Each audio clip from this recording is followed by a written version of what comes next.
విశాఖలో ఆంధ్ర విశ్వవిద్యాలయం వద్ద జరుగుతున్న ఆర్ఎస్ఎస్ శాఖపై దాడికి నిరసనగా హిందూ ఐక్యవేదిక ఆధ్వర్యంలో తెనాలిలో ప్రదర్శన నిర్వహించారు. సబ్ కలెక్టర్ కార్యాలయంలో వినతి పత్రం అందజేశారు. హిందూ ఐక్యవేదిక తెనాలి ఆధ్వర్యంలో శుక్రవారం పట్టణంలోని గాంధీ చౌక్ నుంచి ర్యాలీ నిర్వహించారు. ఆర్ఎస్ఎస్ కు 100 ఏళ్లు పూర్తయిన సందర్భంగా దేశవ్యాప్తంగానూ విశాఖ నగరంలోనూ పెద్ద ఎత్తున సేవా కార్యక్రమాలు జరుగుతున్న నేపథ్యంలో మంగళవారం రాత్రి విశాఖలోని ఆంధ్ర విశ్వవిద్యాలయంలో జరుగుతున్న శాఖపై కొందరు దాడులు చేశారు. స్వయం సేవకులు భరతమాతను కీర్తిస్తూ ప్రార్థన చేస్తున్న సమయంలో కొందరు ఉద్దేశపూర్వకంగా రెచ్చగొట్టే విధంగా నినాదాలతో కార్యక్రమాన్ని అడ్డుకునే ప్రయత్నం చేశారని ఐక్యవేదిక నాయకులు తెలిపారు. అయితే విచిత్రంగా ఆర్ఎస్ఎస్ కార్యకర్తలు విశ్వవిద్యాలయంలో మతోన్మాదాన్ని రెచ్చగొడుతూ కవాతు చేశారు అంటూ కొన్ని వర్గాలు విష ప్రచారానికి తెరతీశాయని తెలిపారు. ఆర్ఎస్ఎస్ శాఖపై దాడి తెలుసుకుని విశ్వవిద్యాలయంలోని ఏబీవీపీ విద్యార్థులు సంఘటనా స్థలానికి వచ్చి అండగా నిలబడ్డారని, దాడికి పాల్పడిన వారిపై చర్యలు తీసుకోవాలి అంటూ బుధవారం ఆంధ్ర విశ్వవిద్యాలయంలో ఆందోళన కార్యక్రమం నిర్వహించారని వివరించారు. ఈ ఆందోళనలో తెనాలి హిందూ ఐక్యవేదిక పాలు పంచుకుంటూ దాడి ఘటనను తీవ్రంగా ఖండించారు. తగిన చర్యలు తీసుకోవాలని నినాదాలు చేశారు. అనంతరం సబ్ కలెక్టర్ కార్యాలయంలో వినతి పత్రం అందజేశారు. కార్యక్రమంలో హిందూ చైతన్య వేదిక రాష్ట్ర ఉపాధ్యక్షులు అంబటి మారుతీరావు, జిల్లా ఉపాధ్యక్షుడు పొట్టిమూర్తి శ్రీనివాస్, సామాజిక సమరసత foundation Tenali convener Kadiyala Sunil Kumar, BMS VHP ABVP నాయకులు పాల్గొన్నారు. కేవలం ప్రతిరోజు సూర్య నమస్కారాలు, యోగా, కరసాము ఇవి నేర్చుకుంటారు పిల్లలు ధైర్యం కోసం. దాంతోపాటు దేశభక్తి గీతాలు, వందే మాతరము, భారతమాతకు కీర్తిస్తూ గీతాన్ని పాడతారు. ఇవి మాత్రం ఆర్ఎస్ఎస్ శాఖలో చేస్తారు.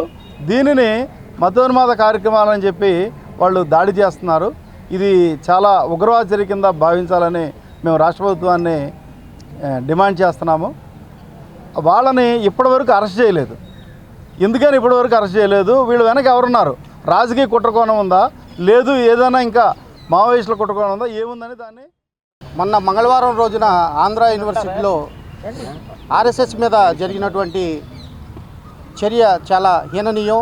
నమస్తే సదా వత్సలే మాతృభూమి అని చెప్పి కీర్తించేటటువంటి ఈ గీతంలో ఎవరు కూడా తప్పు పడటానికి లేదు. మన దేశాన్ని ఒక మాతృమూర్తిగా కొలిచి ఆర్ఎస్ఎస్ వాళ్ళు కానీ మనం కానీ స్త్రీ రూపంలో భారతదేశాన్ని కొలుస్తున్నాము.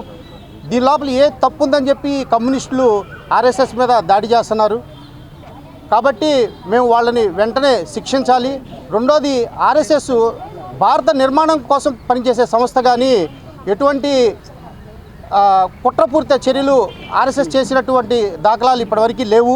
కాబట్టి ఈ కమ్యూనిస్టులు ఎవరైతే ఎస్ఎఫ్ఐ ముసుగులో ఆర్ఎస్ఎస్ విద్యార్థుల మీద, ఏబీవీపీ విద్యార్థుల మీద దాడి చేశారో దాన్ని మా తెనాలి ఆర్డీఓ గారి ద్వారా రాష్ట్ర ప్రభుత్వానికి వినతిపత్రం ఇచ్చి వాళ్ళని అరెస్ట్ చేయాలని చెప్పి కోరుతున్నాము. జై శ్రీరామ్. ఆంధ్ర విశ్వవిద్యాలయంలో 17వ తారీఖున భారతదేశానికి ప్రధాని అందించి భారతదేశానికి ఒక రాష్ట్రపతిని అందించిన స్వయం సేవక్ సంఘ్ మీద దాడిని ప్రతి ఒక్కరు కూడా ఖండిస్తున్నారు.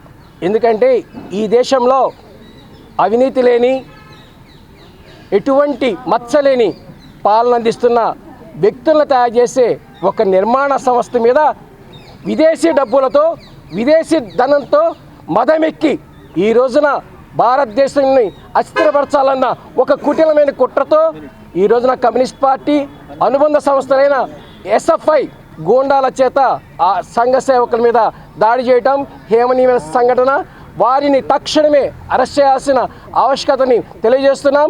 అంతేకాకుండా ఈ రోజున తెనాలిలో ఒక చిన్న ఉప్పెనలా ప్రారంభమైంది. గాంధీ చౌక్ నుంచి ఇక్కడ దాకా ర్యాలీగా వచ్చాం. మన యొక్క అర్జీని సబ్ కలెక్టర్ వారికి అందజేయడం జరిగింది. ఎందుకు చేస్తున్నామంటే